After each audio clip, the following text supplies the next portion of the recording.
Prier la Vierge Marie, ça n'est pas de l'idolâtrie. Prier la Vierge Marie, ça n'est pas enfreindre le commandement de n'adorer que Dieu. Une église qui prie autre nom en plus du nom de Jésus est dans la séduction. 40 vérités pour l'église. Je suis Draki RRF, le justicier. Le Seigneur m'a mandaté en cette année 2026 pour annoncer 40 vérités pour régler la conduite de l'église. Nous sommes à la vérité numéro 3. Une église ou une communauté qui prie autre nom en plus du nom de Jésus est dans la séduction. Avant d'entamer la vérité numéro 3, je vous conseille vivement de retourner écouter la vérité numéro 2. Un pasteur qu'on voit uniquement chez les riches est un esclave de mammon. Facebook, YouTube, TikTok, Draki RRF le justicier ou Armée Céleste pour avoir une bonne compréhension de la vérité numéro 2. Une communauté qui prie autre nom en plus du nom du Seigneur Jésus-Christ. Vous savez, prier, ça signifie demander quelque chose à une divinité. Si on prie Marie, cela veut dire qu'on demande des choses dans la prière à Marie. Je vous salue Marie, pleine de grâce. Priez pour nous, pauvres pécheurs. Allons-y dans la parole de Dieu pour vérifier cette vérité. Dans Actes chapitre 4, verset 12, la Bible dit « Il n'y a de salut en aucun autre nom, car il n'y a sous le ciel aucun autre nom qui ait été donné parmi les hommes par lequel nous devions être sauvés. » Donc, mes amis, pour le salut, il y a un seul nom qu'on appelle Jésus-Christ. C'est ce nom-là qui nous accorde le salut. Donc, pour avoir accès au paradis, il y a un nom, Jésus-Christ. Quelqu'un est en train d'analyser. Mon frère, ici, il s'agit du salut. Il ne s'agit pas de demander quelque chose simplement. Oui, je serais idolâtre si j'adorais la Vierge Marie à la place d'adorer Dieu. Moi, je n'adore pas Marie, mais je la prie. Prier la Vierge Marie, c'est demander à une amie qui est plus proche de Dieu que moi de prier Dieu pour moi. On peut, nous les êtres humains, prier les uns pour les autres. Tous les jours, je demande à des proches de prier pour moi et moi-même, je prie pour eux. Prier la Vierge Marie, ça n'est rien d'autre que demander à cette femme qui est si proche de Jésus, à celle qui le connaît si bien parce qu'elle l'a mis au monde, de le supplier en mon nom. Je sais que ma prière est faible et maladroite, alors que la sienne, elle est puissante et efficace.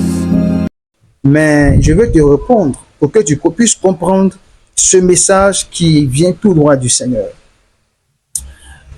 Quand tu dis que tu pries Marie, c'est-à-dire tu lui demandes des choses, certains vont jusqu'à dire c'est parce que Marie est la mère de Jésus. Donc, si tu demandes à la mère, il est facile que le cœur du fils Jésus soit touché pour que tu puisses être exaucé rapidement. Parce que humainement parlant, c'est comme ça que les choses se passent. Peut-être que tu as problème avec moi, mais si tu vas voir ma maman et que ma maman vient me voir pour ton cas, pour ma maman, je vais baisser les armes et je dirai, c'est pas grave, à cause de ma maman, je vais te faire grâce. Mais en ce qui concerne cette histoire de Marie et Jésus-Christ, Jésus est Dieu. Gardez cela en esprit. La Bible dit dans Matthieu chapitre 28, à partir du verset 19 à 20, « Je suis avec vous jusqu'à la fin du monde. » C'est Jésus qui parle. Est-ce qu'un homme peut être avec quelqu'un jusqu'à la fin du monde? C'est pas possible. Donc, si Jésus dit « Je suis avec vous jusqu'à la fin du monde », partout en même temps, ça veut dire que c'est Dieu. Puisque le seul être de l'univers qui est partout, en tout temps et en tout lieu, c'est Dieu. C'est Dieu qui est omniprésent. C'est Dieu qui est omnipotent. Donc, si on prie Marie en Côte d'Ivoire, au Cameroun, au Bénin, aux États-Unis, à Rome, si on prie Marie partout, en même temps, à 10 heures, cela veut dire que Marie est omniprésente. Elle est partout en même temps. Et elle peut exaucer les prières de chacun en même temps. Donc, ça fait de Marie un Dieu. Ça fait de Marie l'égal de Dieu. Alors qu'il y a un seul Dieu qui a fait les cieux et la terre, les eaux, les mers, toutes ces choses ont été faites par ce Dieu-là. Et cet attribut d'omniprésence est attribué à Dieu lui seul. Aucun homme sous le soleil n'a cet attribut. Personne ne peut être partout en même temps. Même quand tu meurs, tu ne peux pas être partout en même temps. C'est Dieu seul qui peut le faire.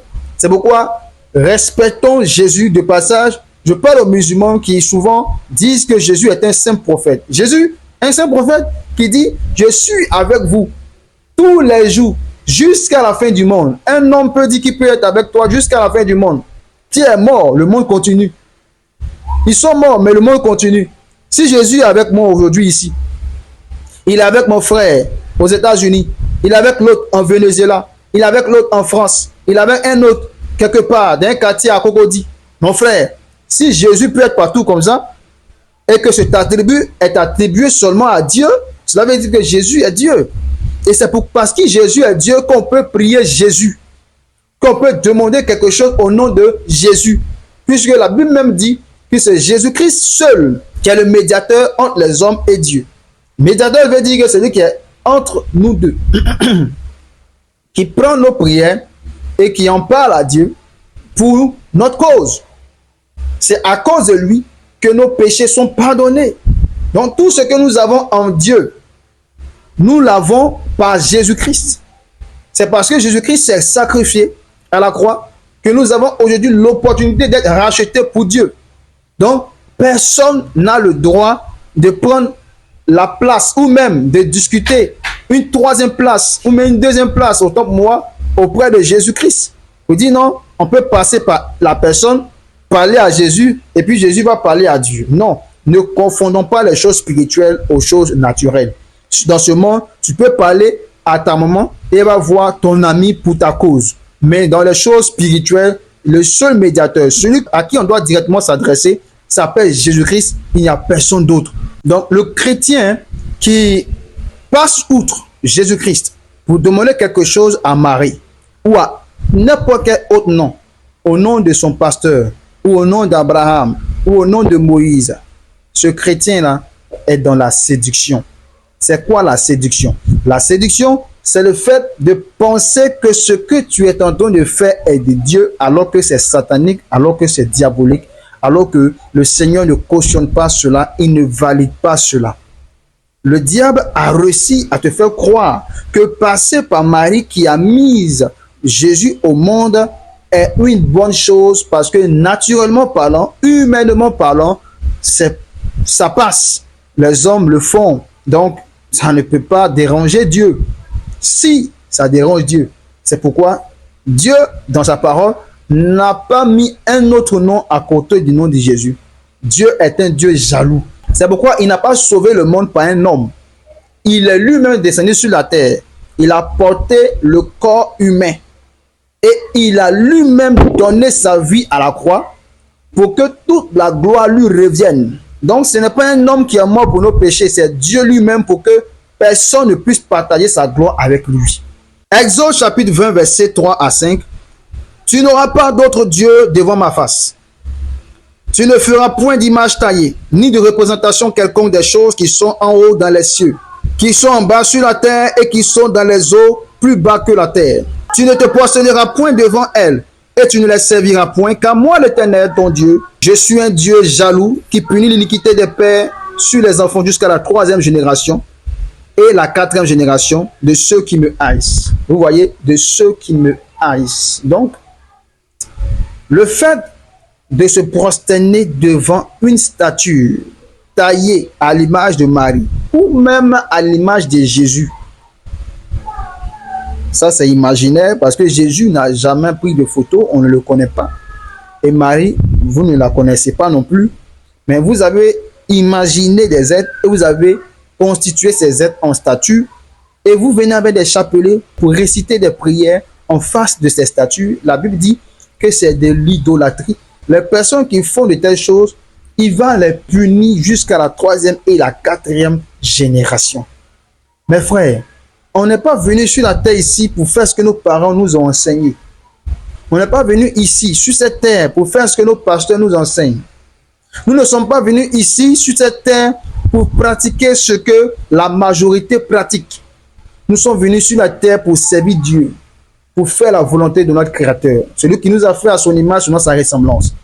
Et ce qui nous a laissé, c'est la parole, la Bible sainte, les Écritures, qui nous montrent comment nous devons marcher, qui nous montrent comment Dieu a marché avec les peuples, avec des hommes. Nous aussi qui marchons avec lui, Mettons-nous dans les voies qui nous conseillent. Et ce qui est important dans tout ce que je suis en train de dire maintenant, c'est l'éternité. Parce que celui qui meurt dans son iniquité ne verra pas le Seigneur. Dans Matthieu chapitre 7, à partir du verset 21, la Bible dit, si quelqu'un meurt dans son iniquité, le Seigneur dira qu'il ne l'a jamais connu. Même si la personne faisait des miracles. En ton nom, Seigneur, j'ai guéri les malades. En ton nom, j'ai chassé des démons. Il dit, je ne t'ai pas connu parce que tu vivais dans l'iniquité. L'iniquité, c'est le fait de pratiquer un péché qui devient un quotidien. C'est ça l'iniquité. Donc, si tu adores une personne, une statue, en dehors de Jésus, ça veut dire que tu as pris cette chose comme un idole dans ta vie. Et c'est cette idole-là qui fait de toi une personne qui vit dans l'iniquité. Donc, comme je t'ai dit précédemment, on n'est pas venu ici pour être fidèle à un homme ou à une communauté. Nous sommes venus sur la terre pour être fidèles à Dieu. Et Jésus veut que nous marchions dans ses voies. L'apôtre Paul a dit, soyez mes imitateurs comme moi-même je suis imitateur de Christ. Dans 1 Corinthiens chapitre 11, à partir du verset 1. Donc, ça veut dire que pour qu'on puisse imiter quelqu'un, copier quelqu'un, il faut au préalable que la personne imite Jésus d'abord. Il faut au préalable que la personne soit l'imitatrice de Christ. Si elle n'imite pas Jésus-Christ, elle n'a pas le droit d'être imitée. Je suis né catholique, je vais mourir catholique.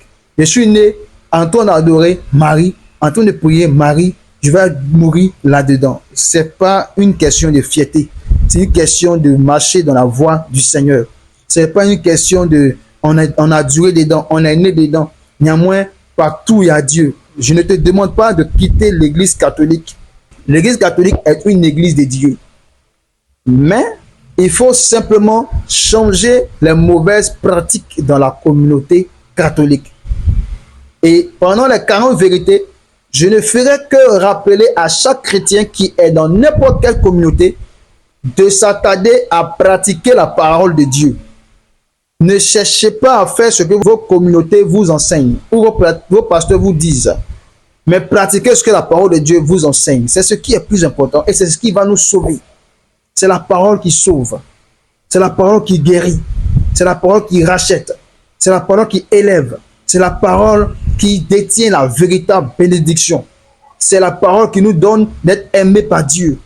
Le Seigneur Jésus s'est entendu dire par Dieu, celui-ci est mon bien-aimé en qui j'ai placé toute mon affection. Pas parce qu'il était dans une église catholique, pas parce qu'il était dans une église évangélique, pas parce qu'il était dans une église méthodiste, pas parce qu'il était un ancien, mais parce que Jésus-Christ cherchait depuis l'âge de 12 ans à marcher quotidiennement dans la volonté de Dieu. Et sa nourriture, comme le dit dans Jean chapitre 4, était de faire la volonté de son Père. Donc, nous, chrétiens que nous sommes, devons nous focaliser à faire la volonté de notre Père. Donc, laissons cette histoire de passion de jeunesse. Laissons cette histoire de « je suis né tant, je vais mourir tant ». Non, il s'agit de pratique. Reste catholique. Je ne te demande pas de quitter ta communauté. Reste là où tu es. Mais arrête de prier Marie. Prie Jésus. C'est ce que la Bible nous enseigne. Ne te prosterne plus devant une statue faite de main d'homme. Ne te prosterne plus devant la statue de Marie. Ne te prosterne plus devant la statue de Jésus. Ce sont des êtres imaginaires qu'ils ont mis en statue pour que vous puissiez vous prosterner. Et c'est une abomination aux yeux du Seigneur. Le Seigneur est jaloux. Et il n'aime pas cela. Et cela vous conduira en enfer si vous ne changez pas de comportement. Pourquoi je ne suis pas encore mort, malgré que je suis en abomination à l'Éternel? C'est simple. L'apôtre Pierre dit que Jésus, il nous laisse dans nos péchés. Parce qu'il nous donne un temps de repentance. Il nous donne un temps pour que nous puissions revenir en nous-mêmes, pour nous repentir et sortir du péché afin d'être sauvés. Quand la cloche va sonner, ou même quand tu mourras, tu seras devant le Seigneur et là-bas, il n'y a pas pardon.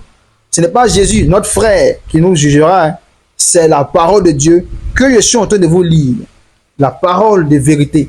Cette parole-là, c'est elle qui nous jugera. Donc, les 40 vérités que je suis en train de nous annoncer, c'est pour que l'Église soit véritablement une épouse prête à recevoir le Seigneur Jésus-Christ. Donc, comprenez cela une fois pour toutes.